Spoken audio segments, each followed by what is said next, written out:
Talking with Daily. Diva, Adi, Lili. What's Daily Talk? gitu terus. Kupas tuntas membaca dan menilai karya sastra dan sakit kepala. Karya sastra semangkuk perpisahan di jalan. Today talking with Daily. Hai semuanya, selamat datang di podcast perdana kami, Daily Podcast. Yeay. Akhirnya gimana nih perasaan kalian setelah podcast perdana kita ini tayang? Seneng nggak? Seneng banget lah. Kayak kita tunggu-tunggu ya. Ya bener banget. Setelah penantian yang cukup lama mempersiapkan gitu ya. Betul. Nah untuk itu teman-teman Daily di rumah jangan lupa nih klik tombol like dan aktifin tanda loncengnya supaya kita lebih semangat nih untuk buat podcast di episode selanjutnya. Nah gini, mumpung masih baru awal-awal nih ya, coba dari kamu jelasin kepada sobat Daily semuanya sebenarnya apa sih makna dibalik pengambilan nama Daily Podcast itu? Bener banget tuh. Sobat Daily itu pastinya juga penasaran apa sih makna dari Daily itu? Nah, teman-teman yang ada di rumah nih, belum tahu kan ya apa itu Daily yang sebenarnya? Oke, Daily itu berasal dari nama kita sendiri. D-nya itu Dari Diva, Adi, Lili, kami Daily. Diva, Audi, Lily.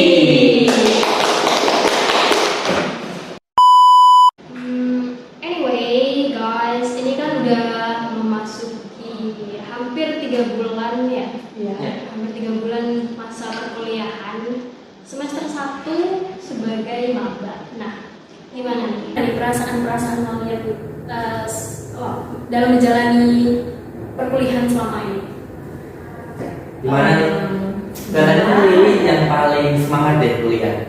Kayaknya lu yang paling santai gitu ya. Kalau aku sih agak kaget ya, soalnya kan beda banget gitu loh. Kita harus beradaptasi sama lingkungan karena kan saya berasal dari situ Bondo ya, terus ngerantau ke Jember dan itu beradaptasi itu tidak mudah ya teman-teman. Homesick. Per minggu pulang ya. Enggak, kalau yang Ini setiap aku nih. Ya tapi bener sih kayak pas awal-awal ke Jember tuh rasanya tuh kayak homesick gitu loh, kayak rindu banget sama rumah. Soalnya suasana di daerah asal sama di Jember itu beda banget. iya, soalnya kan kalian merantau. Ya, nah akibat dari itu tuh kayak berdampak sama perkuliahan. Kayak kita tuh nggak fokus gitu, terus Ada kepikiran ya betul. terus gitu ya. Ya pas lagi dosen enak-enak jelasin tiba-tiba kepikiran sama orang rumah gitu loh. Benar banget. Orang aku yang orang Jember asli juga ya kadang sih merasa kayak agak homesick gitu ya, kayak kangen masakan rumah. Jadi kayak kan kita anak kos nih, Iya. jadi kan kayak kepikiran, wah nanti makan apa, makannya tuh harus dipikir, oh iya harganya ini gini. Betul. Kalau di rumah kan udah disiapin gitu Iya. kan, kita tinggal ambil. Habis ini mau makan tuh mikir dulu. Nanti siang makan apa ya? Gitu. Harus disesuaikan juga sama budgetnya. Iya sih benar. Kalau mau beli kita harus mikir 2 kali gitu. Gak enak banget itu. Apalagi kalau bahas masalah tugas-tugas. Waduh. Beda banget sih. Beda banget. Kayak yang awalnya kita tugas kelompok itu cuma seminggu sekali, itu sekarang jadi kayak Setiap hari. Iya, setiap hari sih itu. Jadi Sampai- kayak, itu tuh kayak kebalikannya SMA. Biasanya SMA tuh kan kebanyakan tugas individu baru tugas kelompok. Nah, ini kebalikannya. Jadi kita ada tugas proyek, tugas kelompok, tugas individunya, Presentasi. ya presentasi, tugas individunya malah jarang gitu. Pokoknya itu PPT, makalah, presentasi, PPT, makalah, presentasi. Gitu aja aja terus. Itu loh, kalau sampai bahas tugas ini rasanya kayak itu loh, ini lagu TikTok kan? Ya, budrak Dan sakit kepala. Gila banget maksudku. Kalau dari apa ya, mata kuliahnya atau materi perkuliahannya, kalau menurut kalian tuh ada yang bikin mengganjal di hati atau bikin menambah beban mungkin ya bisa jadi gimana?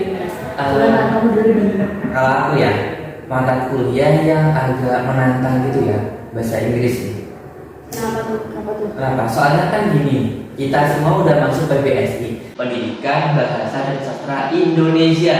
Nah, aku sendiri tuh ngindarin bahasa Inggris jujur. Cuman kok malah di kuliah ini ketemu lagi sama bahasa Inggris ini. Apa ya, soal bahasa internasional. Nah iya, tapi bukannya apa, itu apa, lidah kan lidah orang Jawa kayak Jadi kayak nggak indescribable gitu. hasilnya medok gitu. Iya betul, kayak serintet gitu. Jadi lidah orang desa ya teman-teman, bukan lidah internasional. Kalau Lili gimana? Kalau aku sih teori sastra ya. Kenapa? Kok bisa teori sastra tuh gimana? Ceritanya alasannya gitu. Oke, teori sastra itu bikin kaget saat kita tuh mengupas tuntas sejarahnya gitu. Kita memikirkan apa itu sastra, dari mana asal kata teori sastra, terus dari historisnya juga. Setuju sih kak, teori sastra ini benar-benar mengupas tuntas eksistensi sastra mulai dari awal lahir sampai sekarang. Jadi kayak teori sastra itu cakupannya tuh luas banget sih teman-teman. Kayak apapun itu bisa masuk ke dalam pembahasannya sendiri. Ya, Gitu. soalnya apa, teori sastra ini kayak di sisi lain tuh jaga juga sama keberadaan sastra ini jangan sampai hilang, gimana caranya jangan sampai Jangan hilang. sampai punah. Jadi kita juga diajarin gimana tuh caranya kayak apa sih ya, membuat mungkin atau juga menilai juga kan ya. Nah kebetulan banget nih di episode awal ini kita dari podcast mengangkat segmen KTTS, kupas tuntas teori sastra. Nah pada pertemuan kali ini kita akan membahas mengupas tuntas mengenai membaca dan menilai karya sastra. Benar. Menurut kalian membaca karya sastra itu apa? Menurut pandangan dari kalian? Kalau kata aku sendiri sih ya, ini bukan dari siapa-siapa. Membaca karya sastra itu bukan sekedar cuma kayak kita membaca buku aja kayak sekilas Iya, gitu. Ya kayak udah lewat gitu ya. Tapi kita tuh kayak meresapi makna di balik Menilai kan? Nah, iya, sekaligus menilai juga soalnya. Nah, jadi membaca dan menilai karya sastra itu merupakan usaha kita, upaya kita untuk memberikan pesan kepada karya sastra yang kita baca, baik itu secara paksaan ataupun secara kehendak kita sendiri. Nah, dalam menilai karya sastra itu kan nggak gampang kan ya? Iya, pasti. Ada Soalnya soalnya. kadang kita itu beda jalur pemikiran gitu sama penulis yang nyiptain karya sastra itu. Sering nggak sih kalau kayak gitu? Iya betul, kayak simpang siur gitu kita mikirnya A, maksudnya penulis malah B gitu kan? Iya. Benar-benar. Nah, sobat Daily semuanya, dalam membaca dan menilai karya sastra itu sendiri, kita dianjurkan untuk memahami 3 kode yang ada dalam karya sastra itu sendiri, supaya kita lebih mudah untuk menilainya. Apa aja sih kode tersebut? Yang pertama adalah kode bahasa, yang kedua kode sastra, dan yang ketiga adalah kode budaya. Nah, coba deh jelasin dong pada teman-teman Daily di rumah, apa sih kode bahasa, kode budaya, kode sastra itu? Nah, teman-teman, kode bahasa ini adalah konvensi yang berkaitan dengan unsur kebahasaan. Hal ini sebagai tanda pemberian pesan, dan yang kedua adalah kode budaya. Nah, kode budaya di sini itu segala sesuatu hal yang tentang latar belakang, sosial, budaya, kehidupan yang ada di balik pembuatan dari sastra itu sendiri. Tuh. Nah, yang ketiga itu ada kode sastra. Nah, kode sastra ini tentunya berkaitan dengan unsur-unsur keestetikan karya sastra itu sendiri, seperti adanya majas dan unsur-unsur keestetikan dari yang membangun karya sastra itu sendiri. Nah, pada kesempatan kali ini kita mau membedah tentang ketiga kode tersebut dalam suatu karya sastra berupa cerpen yang berjudul Semangkuk Perpisahan di Meja Makan karya Miranda Septiana. Nah, sebelum kita memberitahu kepada teman-teman semuanya kode-kode apa aja yang ada dalam cerpen semangkuk roti saji meja makan ini, kita mau jelasin nih garis besar dari cerita tersebut. Nah, bagian awal nih ya, orientasi itu menceritakan tentang seorang anak yang diminta untuk pulang, atau dengan kata lain itu pulang ke rumah orang tuanya gitu loh, pulang kampung. Soalnya si anak itu bekerja di rantauan sebagai dokter bedah. Nah, sang ibu tuh ingin untuk melakukan kegiatan memasak bersama sang anak. Namun, apalah daya, sang anak yang merupakan dokter bedah ini itu kan jadwalnya padat gitu ya. Jadi susah untuk mengatur jadwal pulang. Nah, ibunya si wanita itu menganggap bahwa seorang wanita itu minimal bisa memasak satu makanan. Namun, si wanita karir yang ibu dokter tadi menganggap bahwa sekarang ini tuh udah gak zaman ya, ya gitu. Karena udah bisa pesan catering kan, pesan ojek online gitu kan. Nah, tapi si ibunya itu tetap kekeh bahwa seorang perempuan itu harus tetap minimal satu lah bisa masak di dapur gitu. Nah, akhirnya nih ya, si ibu dokter ini mengatur jadwal, tukar jadwal sama temennya, hingga akhirnya bisa nih pulang kampung ke rumah ibu ya, untuk menjenguk ibunya tadi.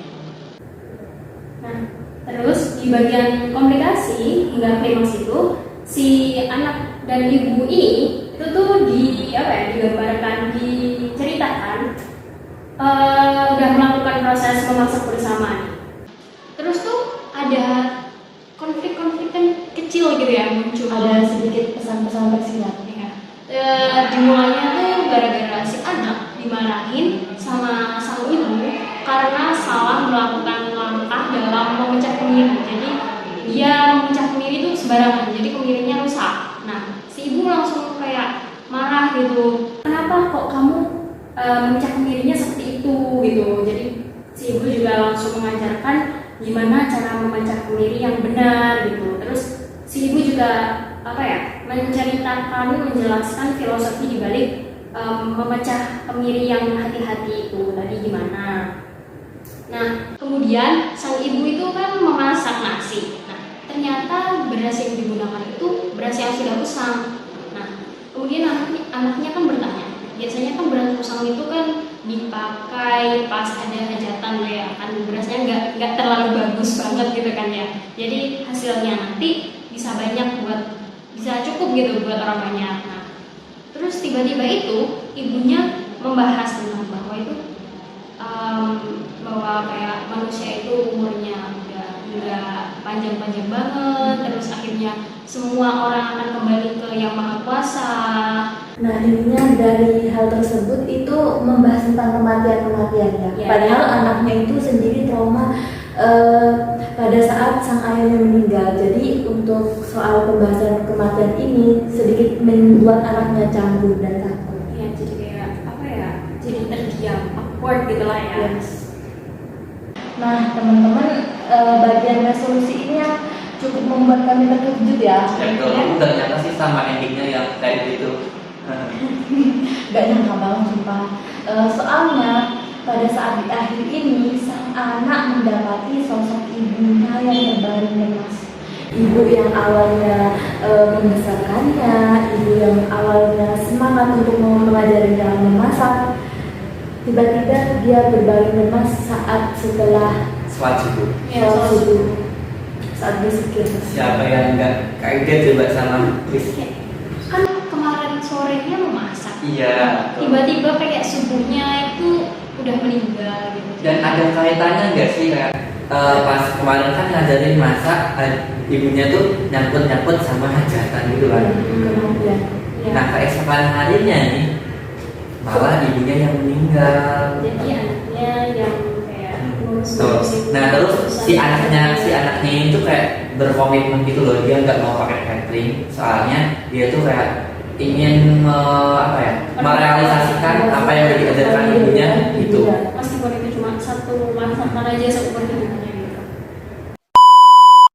Nah, sobat daily sekalian, kita kan tadi udah ngebahas tuh secara singkat gimana sih alur dari mulai dari orientasinya hingga ke resolusi cerita dari semangkuk perpisahan di meja makan. Nah, sekarang kita bakalan menganalisis ya Yes, benar banget. tentang kode-kode yang ada di dalam dalam cerpen tersebut. ya. Mulai dari kode bahasa, kode sastra, dan kode budayanya itu.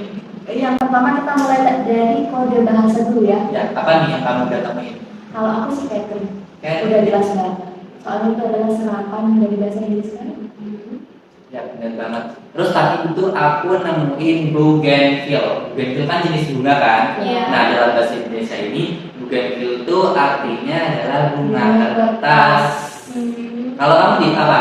Kalau aku sih antibiotik ya, karena antibiotik itu merupakan kayak istilah medis jelas dari luar negeri, terus yang artinya itu apa ya, zat kimia yang berasal dari suatu mikroorganisme yang dapat apa ya, melawan ya, menghancurkan mikroorganisme lain gitu. Oke. Ada lagi nggak? Dari Apa? itu kalau di bahasa kita itu ikan gabus asin. Oh, yang biasanya dibuat lauk itu nggak sih? Iyalah namanya. Terus ada lagi nih satu aku nemuin adalah gangan. Kalian tahu nggak apa itu gangan? Apa? Nggak. Jadi gangan itu adalah makanan khas itu loh dari Pulau Belitung. Jadi latar cerita itu tuh di Belitung. Oke. Nah, yang terakhir itu aku nemuin berzikir. Nah, udah jelas banget kan, kayak berzikir itu bukan kata asli dari Indonesia, tapi merupakan serapan dari apa ya, bahasa Arab Timur Tengahan gitu, yang artinya itu berkaitan dengan apa ya, kegiatan keagamaan. Oke, next kita akan kupas tuntas kode budaya yang ada dalam cerpen Semangkuk Perpisahan di Meja Makan. Yuk, kalian ada yang nemuin nggak tadi? Hajatan. Hajatan. Bisa sih? Karena kan tidak semua Iya. melaksanakan hajatan. Nggak semua di daerah itu punya budaya hajatan, hanya di daerah-daerah tertentu aja. Terus kalau akunya tadi di awal-awal cerita tuh udah disajiin bahwa ibunya itu mau si anak itu minimal bisa lah masak satu jenis masakan sekali dalam seumur hidupnya.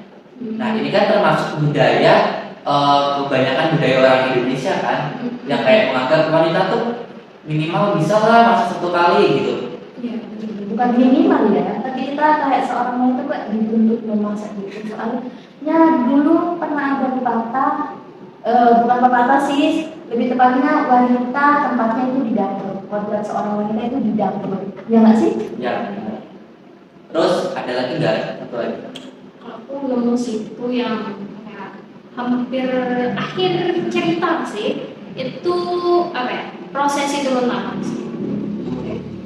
Itu apa ya, suatu langkah dalam prosesi pemakaman. Jadi itu kayak ketika jenazah itu diturunkan ke liang lahat dari kerandanya.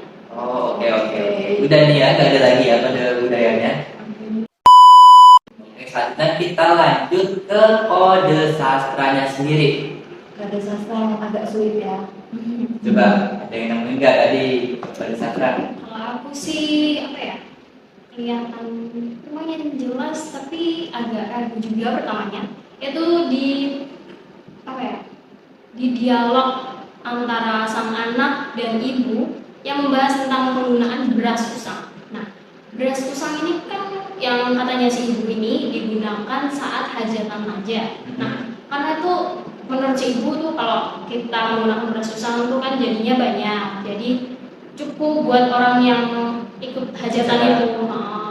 Jadi kan aku mikir ya, kenapa kok anaknya juga mikir gitu kan, kenapa kok pakai beras usang, sedangkan mereka cuma berdua di rumah gitu kan. Jadi ini kayak gimana ya, perumpamaan gitu guys? Lebih ke arah foreshadowing sih. Iya. Bayang-bayang akan masa depan yang apa ya, mungkin akan segera terjadi ya.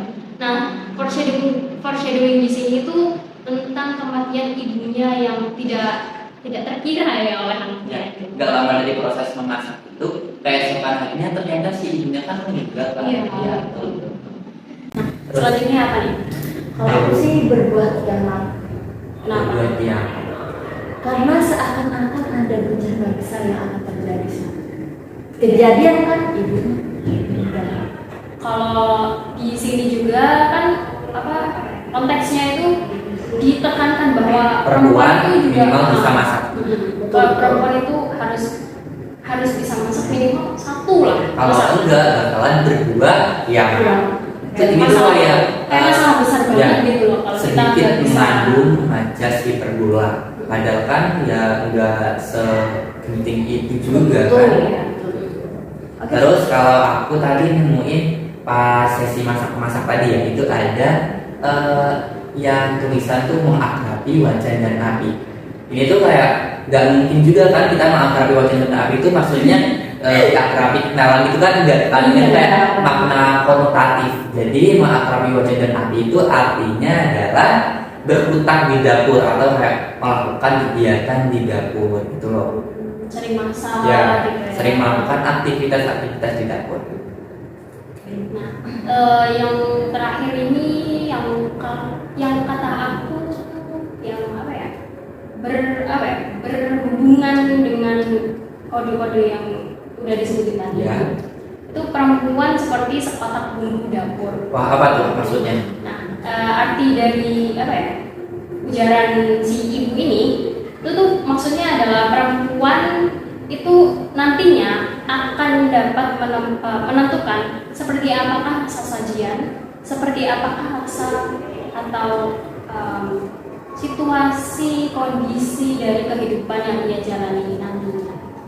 Yes, jadi kayak perempuan itu benar-benar bisa nentuin bagaimana sih rasa kehidupan yang akan dia peroleh. Ya, jadi bisa manis atau pahit gitu kan ya. Oke, Sobat Daily, tadi kan kita sudah membahas kode bahasa, kode sastra, dan kode budaya nih dalam cerpen tersebut. Nah, kali ini kita akan membahas keterkaitan antara kode bahasa, kode budaya, dan kode sastra. Nah, yang pertama ini kita akan menjelaskan keterkaitan antara kode bahasa dan kode budaya. Coba Deli, kamu jelasin. Nah, kode bahasa dan kode budaya ini pola bahasa yang digunakan secara terus-menerus mempengaruhi pola pikir atau pola hidup masyarakat. Seperti contohnya tadi, bersikir itu enggak? Betul. Bersikir itu awalnya dari bahasa Arab yang diserap bahasa Indonesia, kemudian hal ini Digunakan oleh masyarakat, Yes. diadaptasi oleh masyarakat sebagai bentuk kegiatan atau pola perilaku. yang berhubungan dengan agama. Ya, benar banget. Selanjutnya yaitu apa nih? Kita mau bahas apa? Nah, keterkaitan antar kode yang selanjutnya kita bahas yaitu antara kode budaya dan kode sastra, di mana kehidupan sosial dan budaya masyarakat di sekitar itu dapat menghasilkan karya-karya sastra. Nah, akibatnya dari kehidupan sosial dan budaya masyarakat itu tadi dapat menciptakan pemikiran-pemikiran kreatif dan imajinatif yang akhirnya itu kembali lagi melahirkan karya-karya sastra. Nah, contohnya itu adalah kebiasaan atau anggapan ya terutama di Indonesia ini ya bahwa perempuan itu seenggaknya harus bisa memasak satu masakan. Nah, akhirnya kan berbuah cerpen seperti cerpen ini tadi kan, semangkuk perpisahan di meja makan. Nah, kode selanjutnya Kaitan selanjutnya adalah antara kode bahasa dengan kode sastra. Nah, keterkaitan antara kode bahasa dan kode sastra ini saling berhubungan. Karena apa? Karena kalau nggak ada bahasa, tentunya nggak ada sastra dong. Nah, itu dia ketiga macam kode yang dapat kita temui di dalam cerpen Semangkuk Perpisahan di Meja Makan karya Miranda Septiana. Nah, dapat kita ambil kesimpulan ya bahwa kode bahasa, kode budaya, dan kode sastra tersebut bisa kita gunakan untuk membantu dalam menilai karya sastra itu sendiri. Oke, siang-siang pergi ke kota. Cakep dong, Fan. Oh, pantun. Iya. Siang-siang pergi ke kota. Cakep. Jangan lupa beli alpukat. Cakep. Demi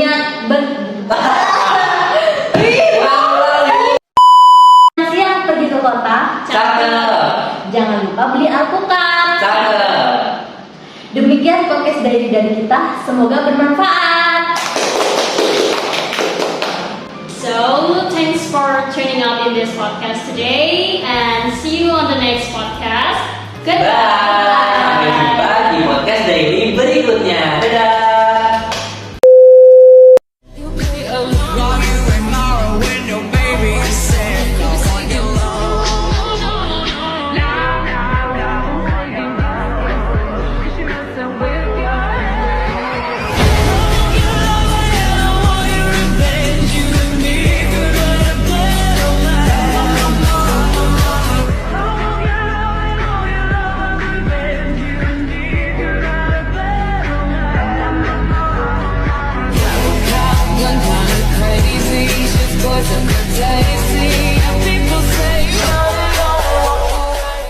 Doa mulai. Mengajarkannya memasak gitu harusnya. Belum, kaitan itu habis ini. Ya Allah Gusti. Kok gak ini? Udah bilang tadi. Sila, ada solusi. Udah. Yuk, yuk. Lihatlah.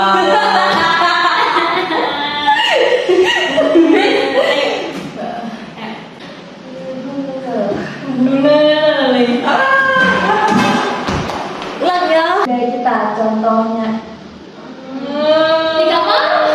Masih wajah jeruk. Selebeu. Wow.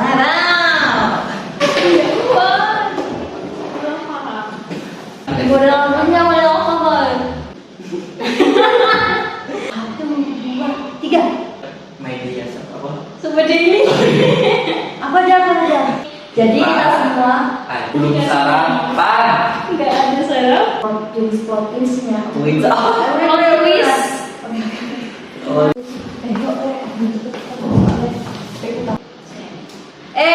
Stop. Ojo ganggu. Demi Ngapain?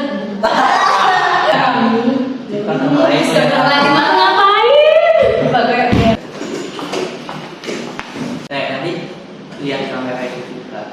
Nah, di tahap revolusi ini Revolusi. Sama